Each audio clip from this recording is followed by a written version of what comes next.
Bapa, saat yang terindah, jadikan kami mari yang merenang, yang diberikan hidup, dan kami patut berterima kasih kepada Engkau. Sebelum kami mengadakan kesesalan, kami adakan mesbah keluarga, mesbah pribadi, dan menaikkan pujian dan penyembahan, dan kami hidup dengarkan renungan firman Roh Kudus mengurapi hamba-Mu, mengurapi kami kami, dan lembutkan hati kami sehingga bukti firman berkenan buat kami, dan kami juga boleh naikkan doa sapa Tuhan.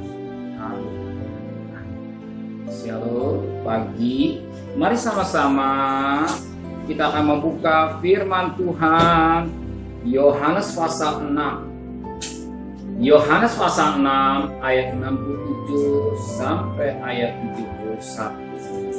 Yohanes pasal 6 ayat 67 sampai 71. Pengakuan Petrus. Maka kata Yesus kepada ke-12 murid Yesus, apakah kamu tidak mau pergi juga? Jawab Simon Petrus kepada Tuhan, kepada siapa kami akan pergi? Perkataanmu adalah perkataan hidup yang benar. Dan kami telah percaya dan tahu bahwa Engkau adalah yang kudus dari Allah. Ya Yesus mereka, bukankah aku sendiri yang telah memilih kamu yang 12 ini? Namun seorang di antaramu adalah iblis. Yang dimaksudkan Yesus ialah Yudas, anak Simon yang Iskariot. Sebab dialah yang akan menyerahkan Yesus. Dia seorang di antara ke-12 murid itu. Satu ketika Yesus bertanya kepada 12 murid mengenai apa dalam pengiringannya kepada di masa itu ketika Yesus menyampaikan berita firman Allah yang begitu keras dan mereka bersungut-sungut. Karena bersungut-sungut, dia mengatakan pada sebagaimana ayat yang ke-61, Yesus yang di dalam hatinya tahu bahwa murid-muridnya bersungut-sungut tentang hal itu kepada mereka. Ada perkataan mengoncangkan imanmu. Dan dikatakan pada firman Tuhan pada ayat 66, mulai dari waktu itu banyak murid-muridnya yang mengundurkan diri dan tidak lagi mengikuti Yesus. Jadi murid Yesus selain 12 inti ada 70 dan juga ada murid Yesus yang 120. Tapi yang sangat menarik ternyata yang lain mengundurkan diri. Yang lain banyak memundurkan diri, tidak mau mengikuti Yesus. Karena apa? Karena perkataan Yesus yang keras. Perkataan Yesus yang keras. Kenapa Yesus berkata, kau mencari aku bukan karena melihat tanda-tanda, tapi melihat karena roti. Dan Tuhan berkata, dalam ini Tuhan bukan yang utama yang hal duniawi, urusan daging, tapi perkara-perkara yang surga. Dan mereka banyak mundur karena apa yang diri kepada Tuhan bukan keinginannya dirinya, tapi keinginan Tuhan atau kepimpinan Roh Kudus. Roh Kudus membimbing setiap pribadi hidup dalam pimpinan Roh Kudus. Sebagaimana Roma 8 ayat 14, hidup dalam pimpinan Roh Kudus. Pasti daging dan roh beda. Ketika Yesus berkata dengan keras, banyak mereka Yesus. Bukan saya bersungguh-sungguh, tapi meninggalkan Yesus. Dan saat Yesus bertanya pada ayat yang sama, apakah kamu tidak mau pergi juga?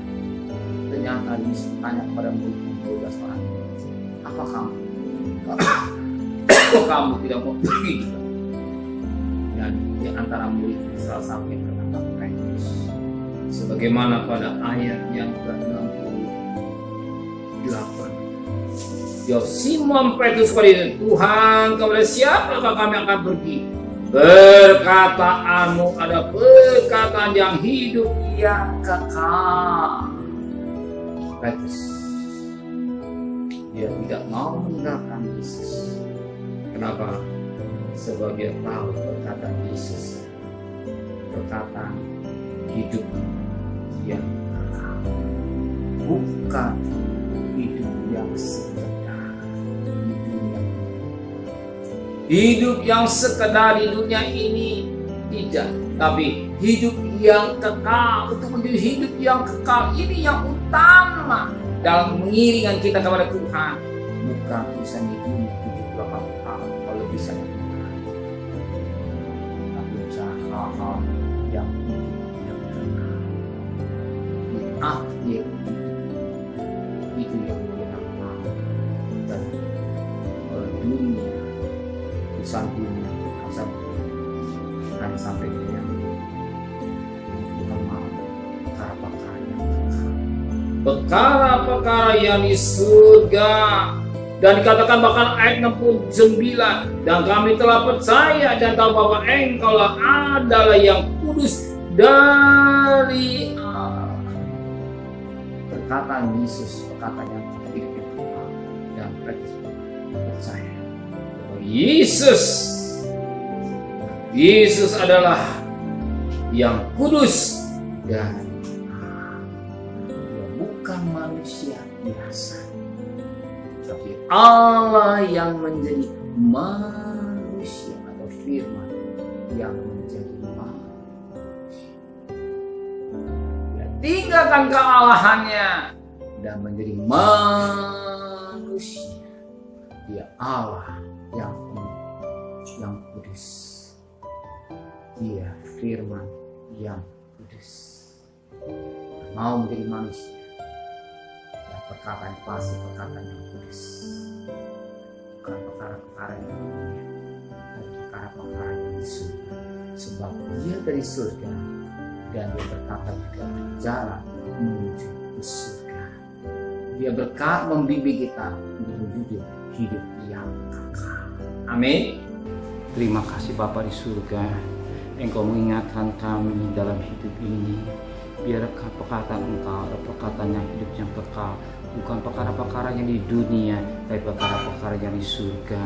Dan kembali mentaikan firman dari hati kami, dan kami melakukan dengan baik dan hidup kami sesuai dengan kehendak Engkau. Lebih pada Tuhan, kembalikan kami besok pagi dalam tubuh yang sehat, dengan tidak kurang satu apapun juga.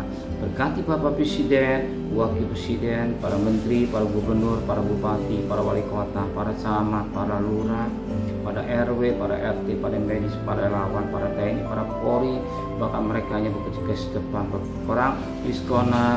Berkatmu juga melimpah buat mereka semua, buat keluarga yang Kau pelihara,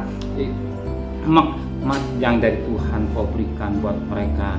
Terima kasih Bapa. Pandemi satu ketika akan jadi endemi, dan negara ekonomi kami tetap kuat karena Kau cinta tanah air Indonesia. Terima kasih Bapa di surga. Saudara kekasih, terimalah berkat nikmat dari Allah Bapa, cinta kasih sayang dari Tuhan Yesus Kristus, dan berkat Roh Kudus nyertai saudara hari ini sampai Maranatha Tuhan datang. Haleluya. Amin.